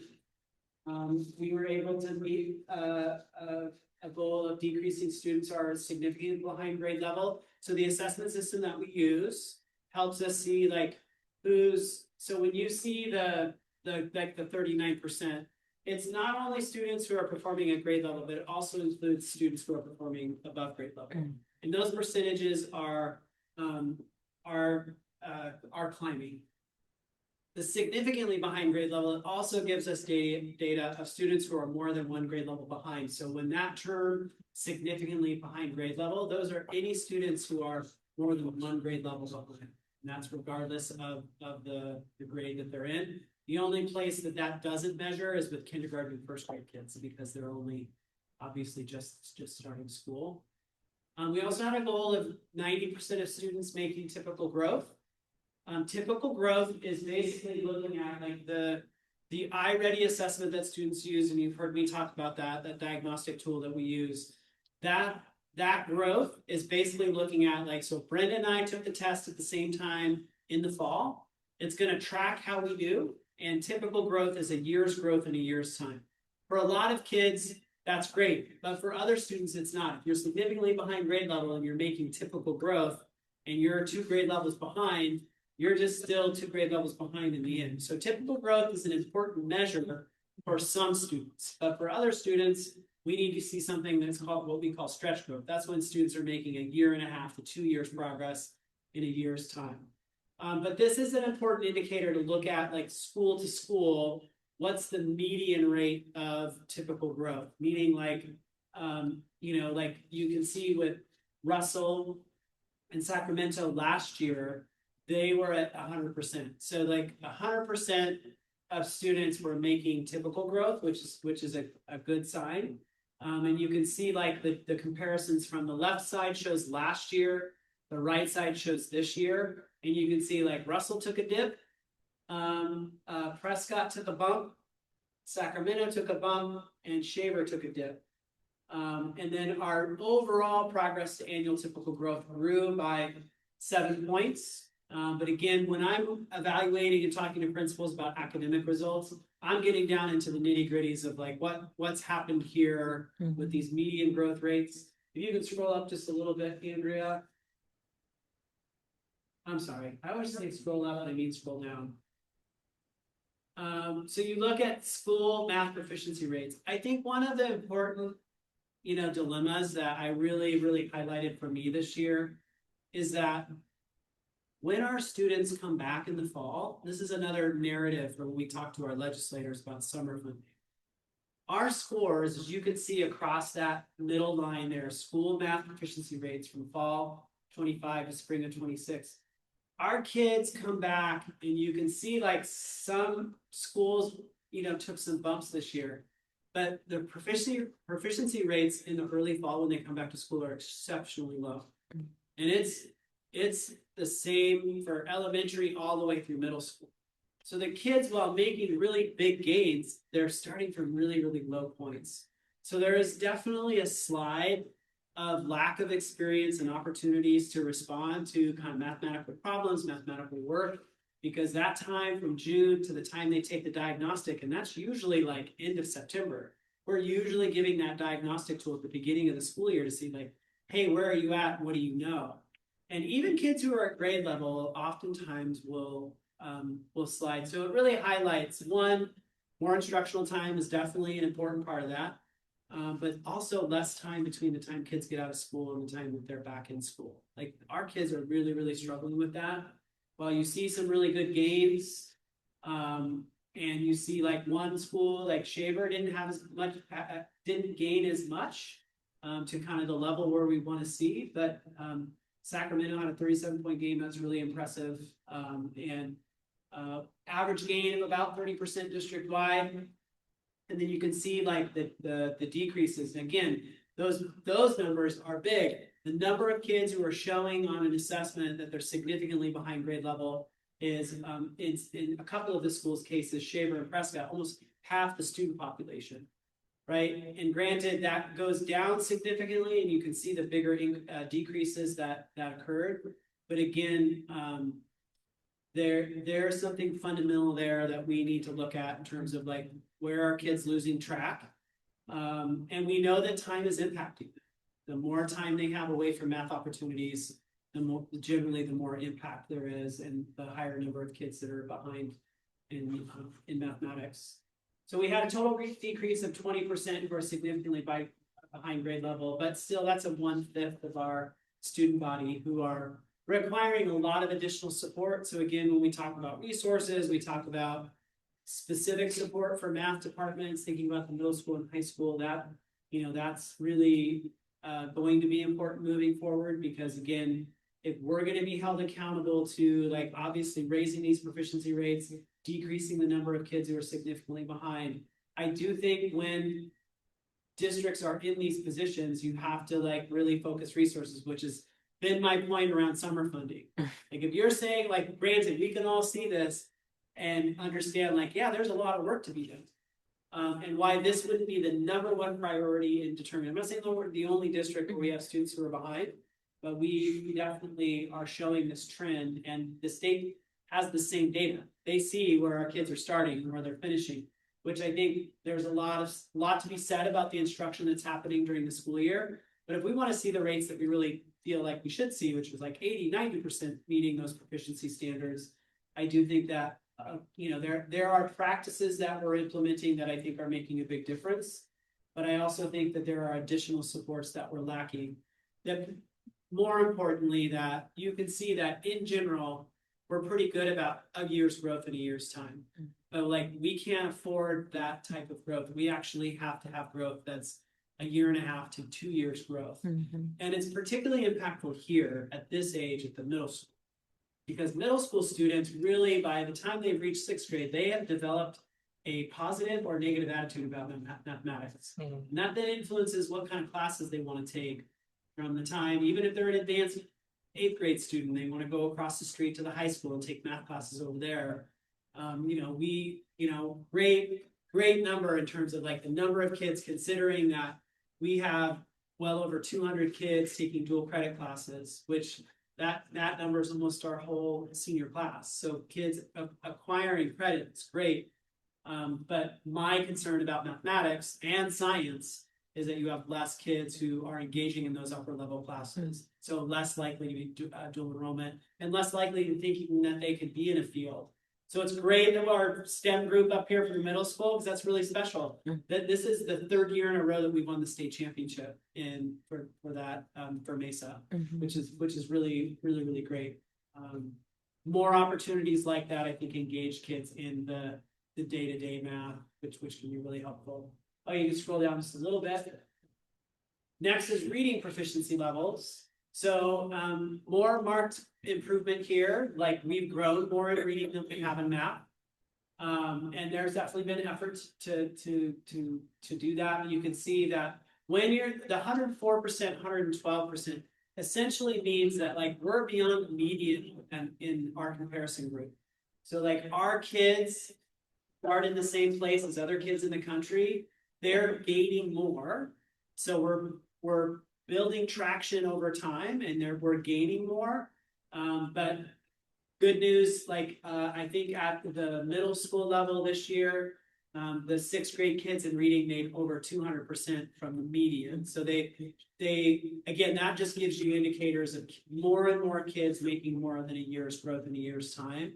So those growth measures really help us see, like, are we, for instance, we have a reading specialist at the middle school. That reading specialist unfortunately went down to half time as part of a reduction in force. But the data shows that some of those supports are really helping students. The problem is like we're faced with an economic situation where like those are the supports to either say like, are we going to just have more crowded reading classes, or are we going to, you know, kind of distribute the problem, which is unfortunately, as you know, a big part of what we have to do there. What you see on this chart on the left here is basically kind of year-to-year comparison. So you see 3 of the 4 schools made progress, and 1 of the schools took a dip. And again, like I said, when I'm sitting down with principals, some of them are new. This is kind of how we establish goals for the coming school year, to say, you know, what are all the nuances within those numbers? Because these are our diagnostic numbers. These are not like, we don't get our state test results, unfortunately, till later in the summer. We have a good general, like Andre gets raw data, but that all doesn't get kind of like digested and fully out to us. And then you can kind of see the same thing, stair step here. I talked about stretch growth. The really good news is these numbers are double what they are in math, meaning that we had like 30% of the students at Russell met their stretch growth goals, meaning that they made at least a minimum of 1.5 years progress in reading in 1 year. And again, that includes the whole student body. It could be a kid who's on grade level and they advance to beyond grade level. But it also is those kids that are significantly behind grade level and see a lot more movement. To be honest with you, thinking about future goals for our district, that 30% is a really good number. You want to see that at every school. And it's good that everybody's in the 20s for reading. But again, it's just another indicator. The difference between like those points between Shaver and Russell, I mean, that's a number of kids, right, that are meeting those targets. And you know, like traditionally in the aggregate, Prescott and Shaver, like their overall academic results have often differed from Sacramento and Russell. Some of that student body in the full aggregate, need, poverty, you know, those are factors as well. So yeah, that gives you kind of a picture of like, hey, how do we compare from this year to last? For the most part, there's more growth than not, but we're still looking at like, yeah, we want more than half of our kids reading at grade level. We want that to be more like 80 to 90%, and then you're able to target your supports less so. Now, universally, we're helping a lot of kids who are behind, and obviously that oftentimes is on the classroom teacher, the leadership at the school to ensure that like we're, so a lot of our focus work as a district next year will be creating like, what are the universal strategies that have had an impact? Because you can see some schools that made notable growth, and what were the actions and strategies that were put in place that helped that outcome. And then for the schools that are struggling a little bit, like where are some of the systemic things? Like what are the issues that we need to address? What I say universal, being like every single classroom, like what are the strategies we're all using? Our curriculum will get updated this summer, and we're bringing in folks to kind of help teachers who need more training to get that training to understand like how to better leverage the gradual release of responsibility as we're teaching kids and helping them practice. we believe a lot of our philosophy going into next year is that we know that where schools have been successful is when students get a lot more opportunity to practice, right? So it's more intensive time to practice, more opportunities to respond to their teachers, more feedback. That's what moves these numbers and helps kids, meet those stretch growth goals. But another piece of that is like when kids are working independently, that we're also helping our kids self-evaluate, like how they're doing. The kids know more, because one of the things we're also finding is, like we've talked about this, kids don't love doing assessments on computers, right? They don't love the current system. But next year, statewide accountability, we have to do this. We have to report these numbers. So how do we help them and raise the level of accountability as a collective, but also for individual students to say, like, this is a good marker of like how you're doing. It's not a measure of who you are as a student, but it gives you an idea of like the work that you put in and kind of seeing what those outcomes can be. Because we do have students as kids get older, and if it really doesn't to them mean a whole lot, the effort they put into these diagnostics is minimal. And they're finding out ways, obviously, how to use their computers and enter the problems into Google AI and get an answer, right? We're currently navigating that, because we heard from middle school teachers like, hey, did you know they can do this and then get an answer to the question on the diagnostic? So that is another layer of challenge. I'll open it up. Any questions? Students, any questions, comments? Mariah? Typically, because my kids are at Shaper and these reading and math numbers. Like these other schools in the same district, and I heard what you said about offering one of those things, but I would really like some more information, and I would love to see this change. Yeah. Because regardless of like, the population of kids that are there. Yeah. And resources they have, like they should. Yeah. Be fitting these other goals too. I don't know, I would like to see like more of a breakdown. Sure, of this, yeah, Because absolutely. I think it's hard to, sure, but just these percentages. Yeah, I think one thing that could be really helpful is to look at like the specific areas, is what I usually do because these numbers generally, I look at them, but I look, 2 or 3 steps deeper, and in those steps is it comprehension? Is it phonics? There's one thing you'll see at Shaver is like the strength is kids are learning to read. The struggle is when they go from learning to read and then understanding high level vocabulary and then higher levels of comprehension. District wide, it's like that. It's a greater impact. So when kids are being asked higher level questions, my opinion is they need more repetition and opportunities. I don't mean repetition in like rote learning, but repetition in like you and I are getting like high level questions all the time and we're getting feedback around how we're responding to that.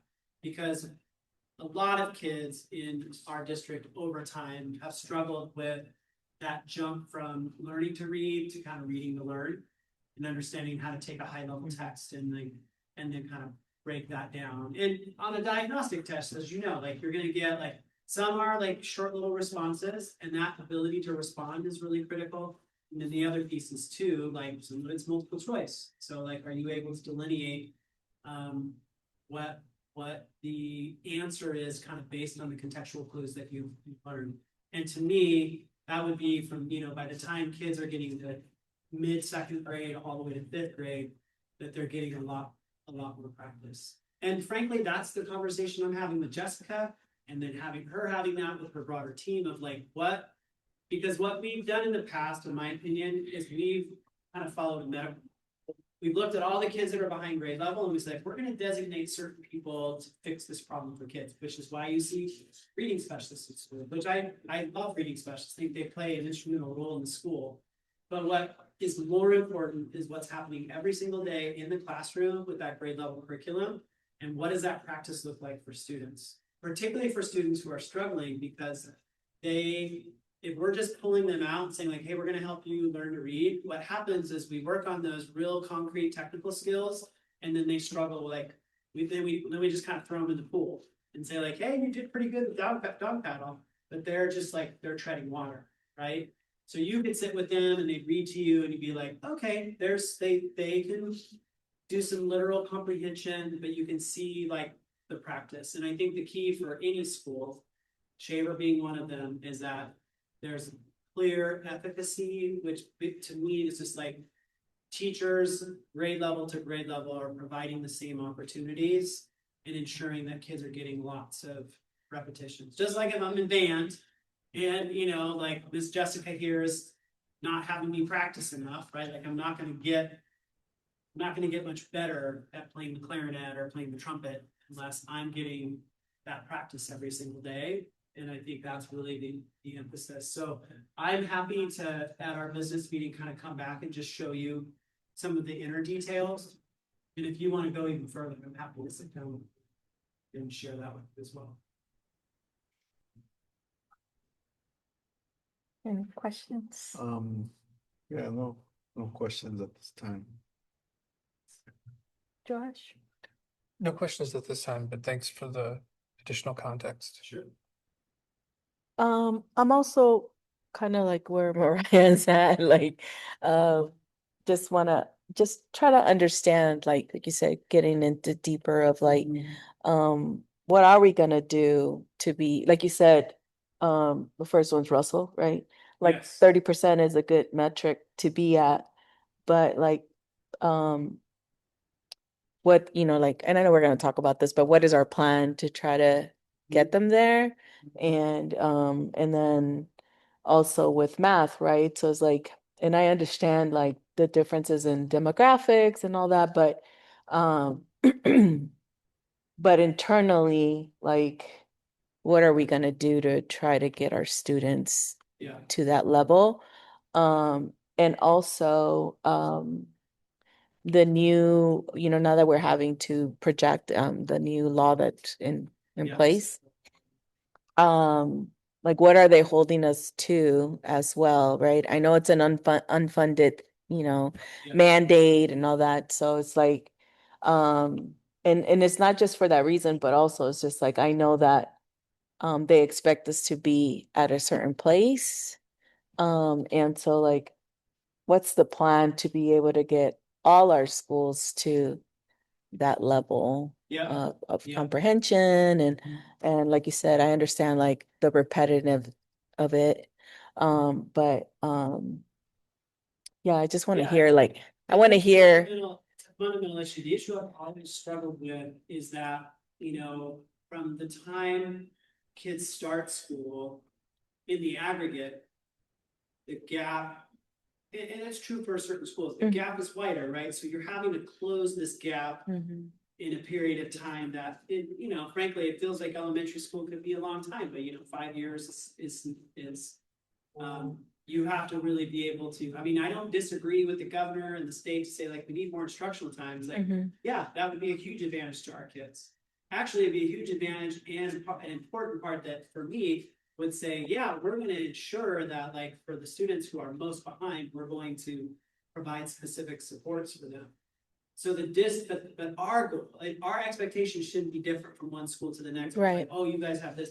You know, we're more similar than we are different. And the expectations should be high. And more importantly, the implementation of the practices should be, you know, so when you watch a professional learning or you come to professional learning in Park Rose, you see the teachers learning the same things, and then principals, teacher leaders ensuring like that those practices are going into place on a day-to-day basis in the classroom, regardless of where the kid sits, right? Like the, you know, in terms of their ability, you know, that at that time, because we already know that the one fundamental issue is that like these kids who are showing higher levels of proficiency now, and then we go and we diagnose things in the fall, well, guess what?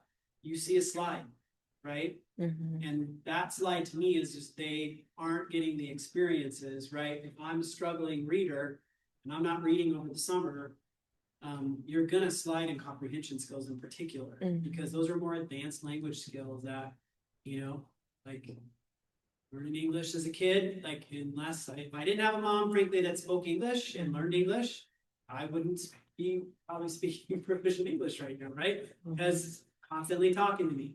And I believe my theory is like nobody's studied this, but like I learned to read because of that. Because I had somebody talking to me all the time.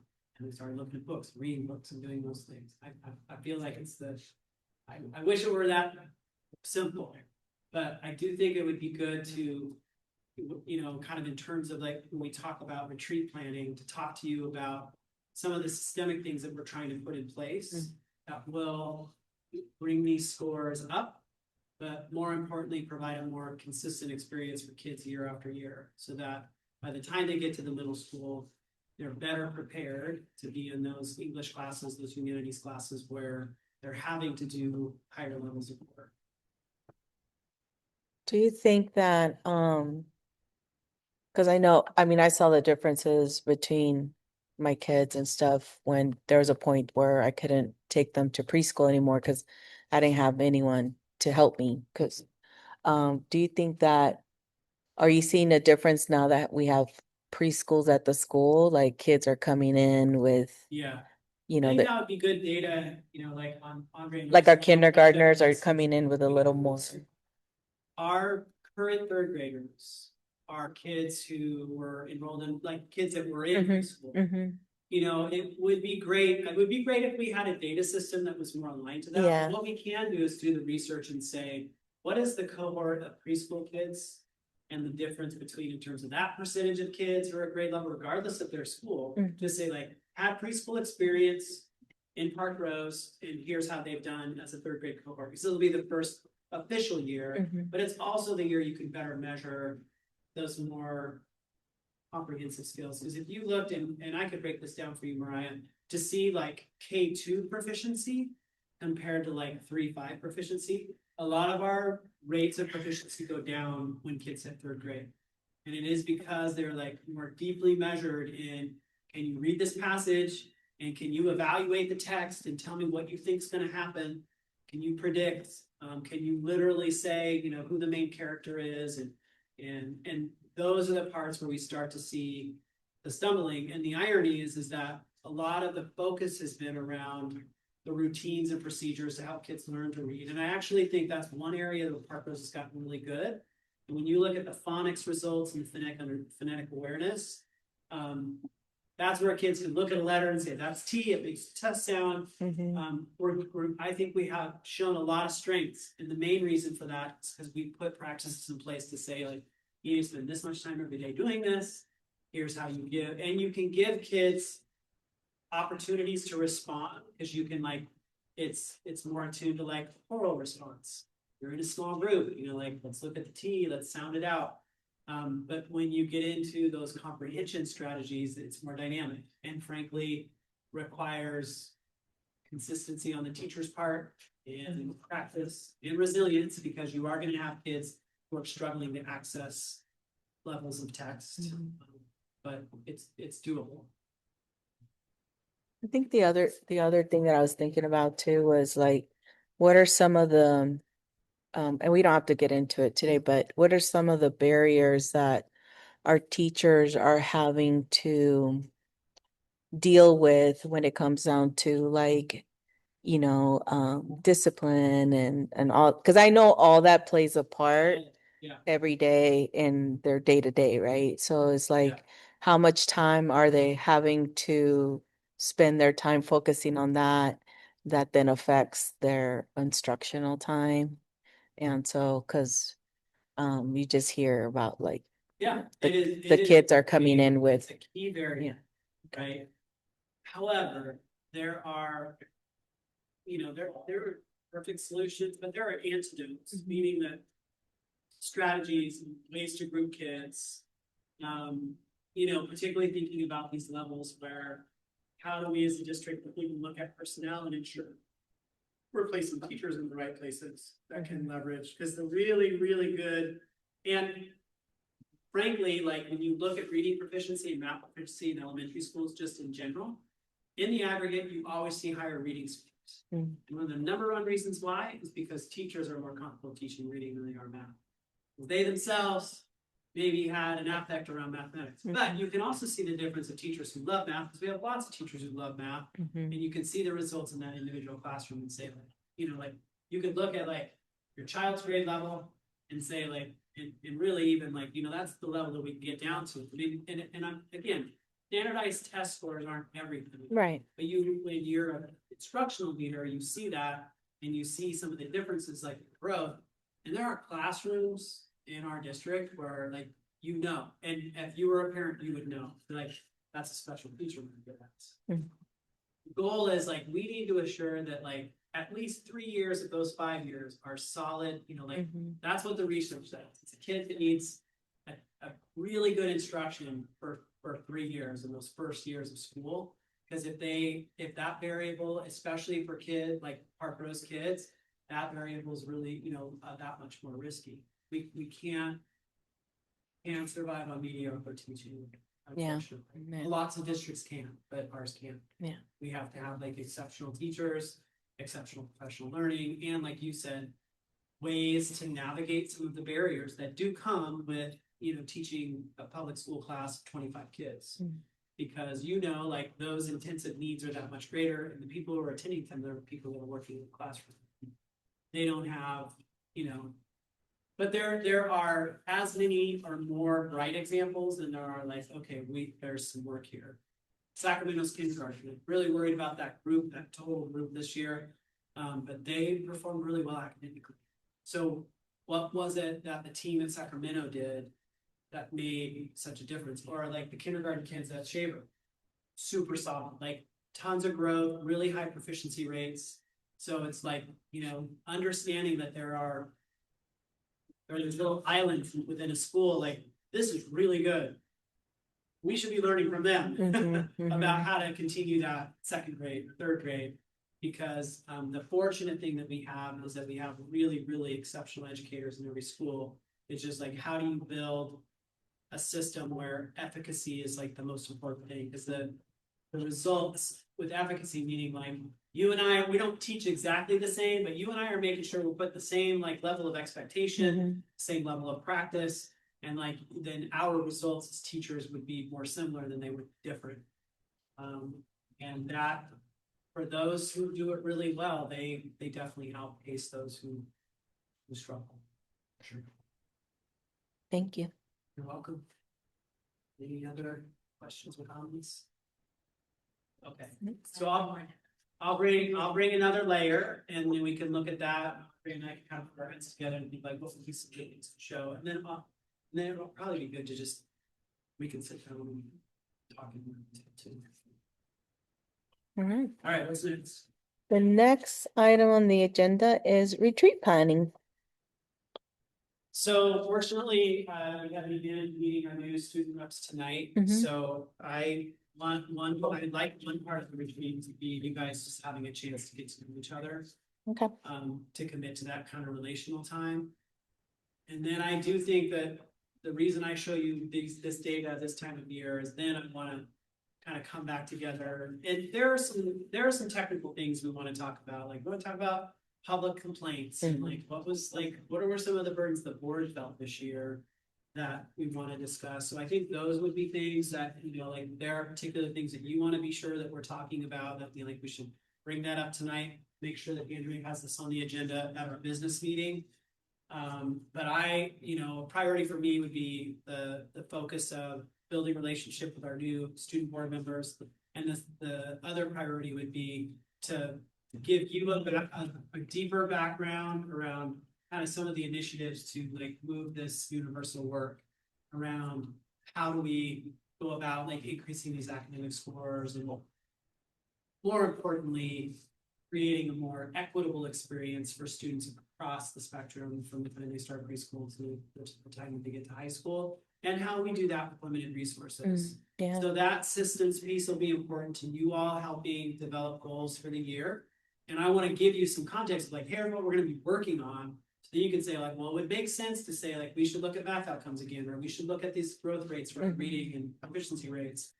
And then the third layer, so relations, systems work, and then the third layer would be legislative advocacy. That we would have time to talk about you know, more deeply our agenda. I am trying to get Lisa Merrick at our next business meeting. Okay. So she can kind of give you an overview of, Representative Hudson, just like he's one of the leads in the education committee. And he just kind of released his priorities for the long session, which are all good things because would make us smile because he wants to talk about long-term, high cost disability, he wants to talk about the 11% sped cap.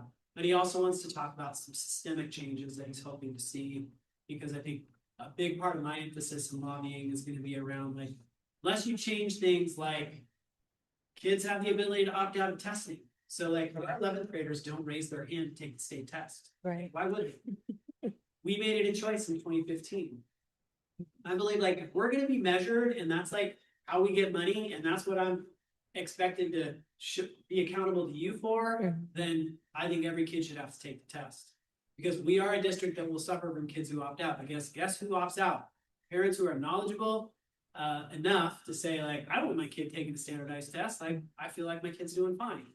And that impacts us. So these diagnostic scores often will be different because you have that, like the federal requirement is 95% of kids take the test, and like most schools across the state don't come close to that. Elementary school, it's a little bit easier because, you know, there aren't as many parents protesting, but high schools, I mean, they're down.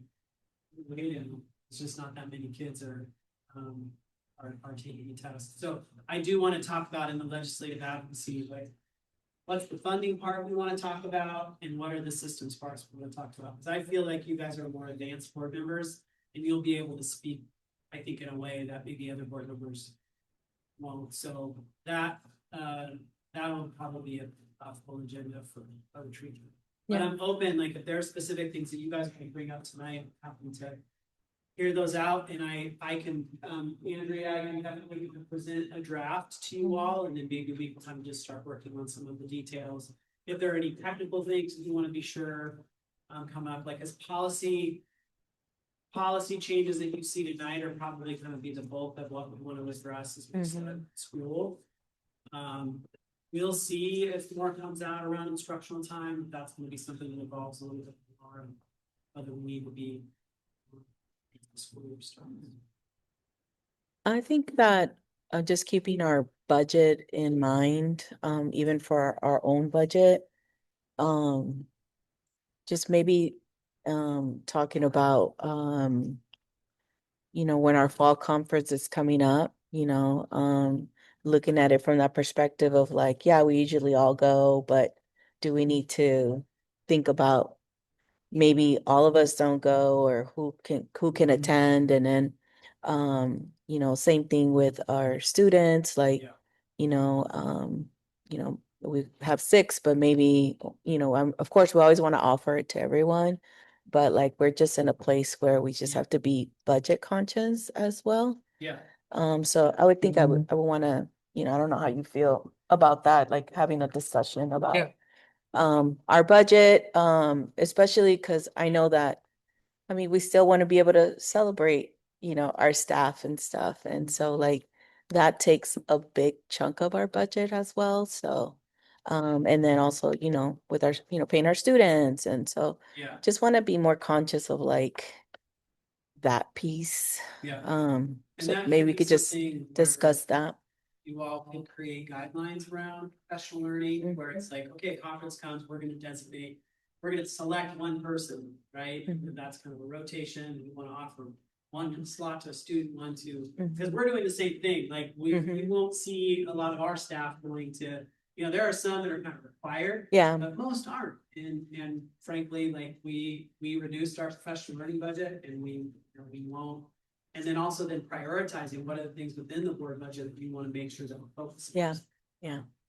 And also thinking about, if we're gonna have to, you know, make a decision about a bond or a levy, and, you know, there's money that comes out of our budget for that, so. Yeah, and I think probably what would be a good way to kind of wrap up the end of the school year business meeting would be to say, kind of, here's where we sit. I know Cherise talked to you informally, but not formally, about the implications of a capital bond. Yeah. Kind of like, when does our current bond expire? And then really weighing. My nervousness about a local operations levy is I feel like I mean, I want the money. But at the same time, I think I've said this out loud to you all, is that I feel like some of the schools that are in the deepest budget deficits are schools with levies. Mhm. And what I would feel awful to go to our public, even if our levy had passed, we'd just be talking about flat budget. I mean, Sheree says we'd be Yeah. cutties, Yeah. but that would be really unfortunate to have gone to the school community and said like, you're gonna have an assistant in every kindergarten classroom. Then we can't afford to do it. Yeah. That to me speaks to the systemic problems Mhm. where capital bond is a board, you can say, we're gonna add these additional classrooms to the high school, and that's gonna be a metric that we're gonna measure and we're gonna hold contractors and the district responsible to. Yeah, it will come down to like, what's the safer investment Mhm. for the community? Because you're sitting in, 6 votes that passed to get this building built. Otherwise, we probably wouldn't be having our meeting here. Right? So I Yeah, think I that's remember the important. It'd be older important for you middle to school. understand like the costs. Frankly, capital bonds tend to get more investment from contractors and people who want and have a reason to invest in capital bonds. Yeah. But Okay. I think that's an additional thing to make sure that's part of our kind of regular agenda. Is like, when's that gonna happen? That's it. I don't know. Did anyone have anything else you would want to talk about the retreat? Anything else on that? Next item is just graduation reminder. It's this Thursday at PSU. Please arrive by 6:15. That's us. I don't know what time you're supposed to arrive. And of course, give ourselves with extra time for parking because that and we can't wait to celebrate you, seniors. You're gonna do great. I can't wait to hear your speech. Do we have any reading of public comments? All right, no action items. Do we have any future agenda items? Told you about grad walk, that's happening on Wednesday. You said middle school probably 10:15? Yeah, you guys know what time you're supposed to get on the bus for grad walk on Wednesday? We just know we have to be at We the have to high be at the high school by 8:15, 8:15. but we, You guys have the things you have to do. yeah, Yeah. but before that, we go to the middle school, we go to our elementary schools, and then I think we get dropped off here. My And then we'll- understanding is that like they're showing up the elementaries at 9:30. Andrea and I will send out a note tomorrow, but I sent a note to Nicole, I just don't have the final agenda. Okay. So we can send that to you so you can take a look if you're able to come, but Yeah. usually it's about a half an hour after, Mhm. so I'm guesstimating around 10 o'clock Okay. on Wednesday. Okay. And the Avid graduation is Wednesday evening. I know, I'm gonna Starting miss at that. 7. I'll be here at the middle school. And then tomorrow night senior awards, what else am I missing? I think that's it. Are you guys doing breakfast on Wednesday? You guys do like breakfast together? Yeah, that's why we have to be at the, I think we have to be at the school by 8:15 for 8:15. that. All right, Jackson, you got your speech ready? I do. Okay. Yeah. So what I'll find out, you guys, are you guys speaking first or is Jackson wins? I don't think we know. I think we speak first. I think We it, speak first and I go last. Yeah. That's all I go Okay. last. So whoever's speaking first, I will introduce that person and then I think the routines. Get ready to shake a lot of hands. Yep. Yeah, yeah. Any correspondence or announcements? All right, our next board meeting will be on Monday, June 22nd. And then we have our July organizational meeting on July 13th and our board retreat. Upcoming events and community engagement, you can click on the link. And with that, we are adjourned. And I also want to say, Juan, we're gonna miss you on the board. You guys so much for having me. And please come back and share, if you have some poetry stuff, and just want to say you know, we're gonna celebrate you too, because we're gonna be your senior year. We're gonna be up at the stage as well. So I just want to say thank you. I was saddened when I didn't see your name. I was like, oh no, it's not coming back. But also, I'm excited to see all the great things you do your senior year.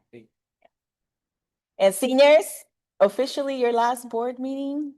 Thank you for being here as well, and excited to celebrate you on Thursday. And get the tissue ready, guys.